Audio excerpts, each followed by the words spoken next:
Alright, so today we're going to be finally showcasing the UR Froppy, which I pulled in the Sun Eater banner. I don't even remember when I pulled this Froppy. Definitely not in the ABL banners, but actually I think I pulled a dupe of Froppy in the ABL banner. Anyway, I got her awakened and to a position where I think I'm very comfortable showcasing this unit here. I have given her 5,000 plus extra HP on her advanced leveling because her main usage, well, her best usage, I mean, I'm not telling you how to play the game, but the best place to use her is VE Tower because she is a crit rate machine.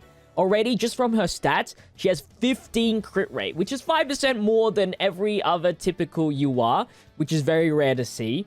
And for the ability board, I would recommend you getting her to at least the 7th table, because the 7th table, her crit rate will increase due to her support ability. Now, you can actually give her... if you like really try hard in Vita, you can get her all the way to here, giving her 35% extra crit rate if she has camouflage. And luckily she does have camouflage built into her abilities, which is great. Just that and the crit rate that she gets alone through the normal stats, that's 50% crit rate already. And that's not even talking about the skills, right? The skills here, for her plus ultra 650% damage to a single opponent, medium chance of confusing the opponent for 2 turns, also decreases the opponent's speed by 25%. Her medium chance of confusing is really good for, status ailments. Action skill 1, 350% damage to a single opponent decreases the opponent's critical rate by 25% and defense by 15% for 3 turns when used in a successfully executed skill chain. So that's a technical hit right there. And then she gives camouflage to herself on her second action skill and also increases the crit rate of all allies by 20%, which is huge. So included with all of her other abilities, because you get camouflage and the crit rate, if you have her maxed out, that's 70% crit rate, not even including the memory or the EX skill, okay? Then for auto skill 1, she gives everybody a plus ultra gauge by 25% if they are ABL type, which is good for VE Tower, as, you know, plus ultras are considered into the point, and then that could give you status ailments and stuff like that. It's a nice plus ultra increase. And then her auto skill 2 is what we looked at before. Right now, it's only at 25%. Now, I gave her EX skills, which will increase her critical rate by 10%, and speed and skill impact by normal attack. She's not really a damaging unit, so I didn't really care. As long as I got the critical rate, I was completely fine. And then some protection EX skills to reduce normal attack, action skill, and regen for her, just so she can stay alive. That's the most important thing, is for her to stay alive. That's why I gave her 5,000 extra in HP. So let's quickly go to the town and look at her stats comparative to others, because I think that's good to know at the very least. So HP, she is in the bottom. Wow, she's the bottom-ish, like just like near the sub 30,000 right there, which is not the greatest. It's still more than Bugger and Awful One, which is good, but yeah, it's nothing too impressive. Her power is, she's in the middle, maybe high middle. I don't know how you'd consider that, but high middle sounds pretty good. And then the speed, she has the lowest speeds.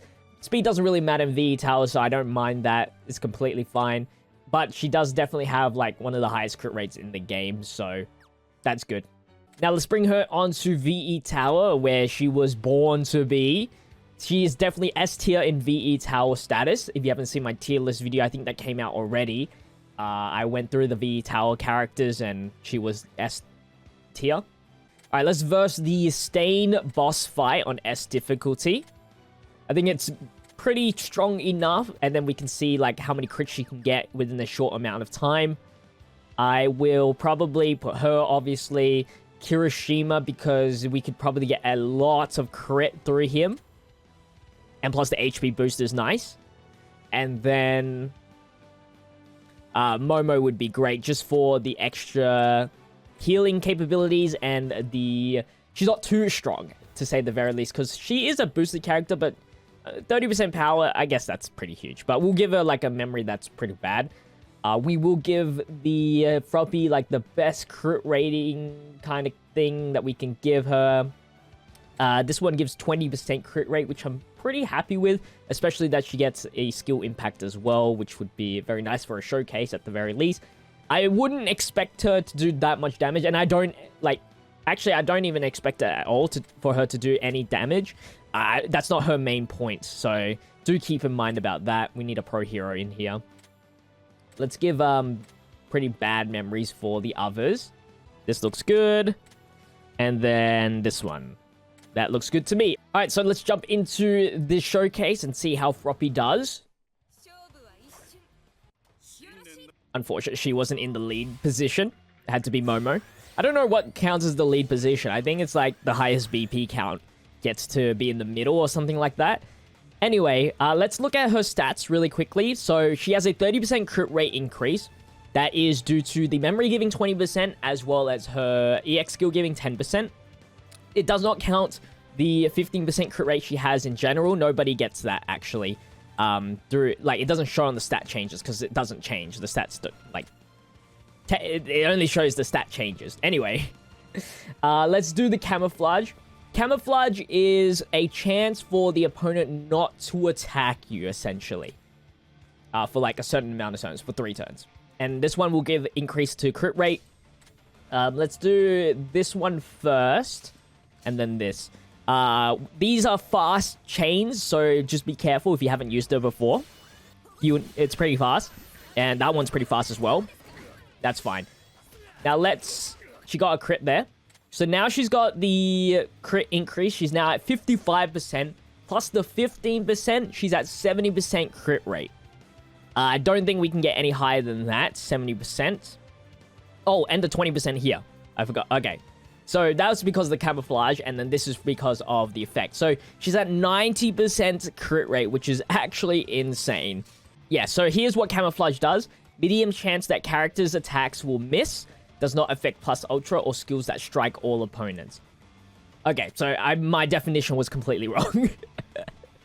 It's just a medium. It's like a medium chance to dodge, except plus ultras, which is pretty good. Get the heal, why not? Everybody's critting. 25,000 critical. We got the taunt, so the counter critical. I want to show everybody else's crit rate as well. 20% from Froppy's thing, plus 30%. The fact that Kirishima's getting 50% crit rate on plus his skills and his counters is absolutely absurd. Momo gets the same thing, 50% crit rate. The fact that everybody here has over 50% crit is insane for Froppy. 14,000 critical, which is absurd. Now, camouflage is gone, which is the bad thing. And I think the one thing that is pretty bad is that she has 4 turn cooldowns. I think it's 5 and 4, which is not the greatest. I love how everybody crit except Froppy. Let's do the plus ultras. She is the slowest here. I still love Kirishima's plus ultras. Still one of my favorites. 20,000. Good comparison as well. Everybody's stronger than 44,000. This is Froppy's plus ultra. Holy. That got me dizzy. 20,000. It's not that strong. I mean, it's okay. Because you can't really compare it to Momo, who's getting, like, all these power buffs. Let's get the crit rate again. Okay, remember it's fast. There we go. We got it both. And there's the miss. It's kind of like reverse blind. Blind's probably stronger because it's the exact same thing. But blind affects the opponent, while camouflage only affects yourself. So, in that sense, you know what I mean? It's like an opposite blind, essentially. Let's do this skill here. So this will be probably the last attack that we get. 55% crit rate, 20%, that is... so the same crit rate chances, skill impact, power up, and status null, which is pretty good. Anyway, let's do this.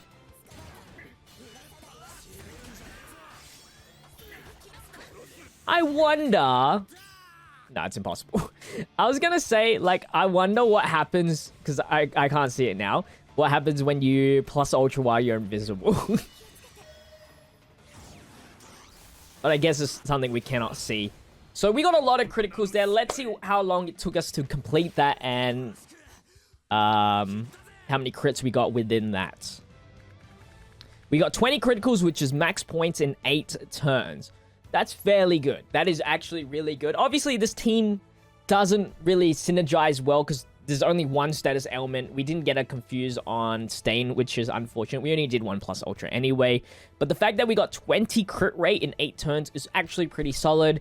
I would say if you can get 20 crit rate in 6 turns, that's the sweet. That's like optimal. 20 criticals in 6 or 7 turns is probably the best. So we were a little bit slow on the crit rate, but that's just because of how our team was built. We could get more crit rate by getting like double tap or more attacking skills. I think that's also an issue, is that she only has 1 attacking skill, which means, especially on high cooldowns, you don't get as many skill chains. Like in 8 turns, we should have got 10 skill chains pretty easily, but that was not the case. And, you know, with an extra skill, it means an extra attack, which would probably increase the crit rate or the crit hit counter to be even higher than that. 20 is all you need, though, because that's max points. And I mean, everything was pretty solid other than the status ailment and the turn count, and the technical hits. But yeah, that's going to wrap up the Froppy showcase. If you're versing a red enemy, she's actually really good for this. So if you did pull Froppy, I mean, you shouldn't be too disappointed. It just means you have an upper advantage for the VE tower over PvP, if that's hopefully what you like. But yeah, that's going to wrap it up for the showcase. Hopefully you guys did enjoy. Make sure to leave a like, comment, and subscribe to the channel with the notification bell on so you don't miss out on the daily content. Check out my social medias linked in the description. With that said, I'll see you guys in the next one. Stay healthy, stay safe, stay busy. Peace out.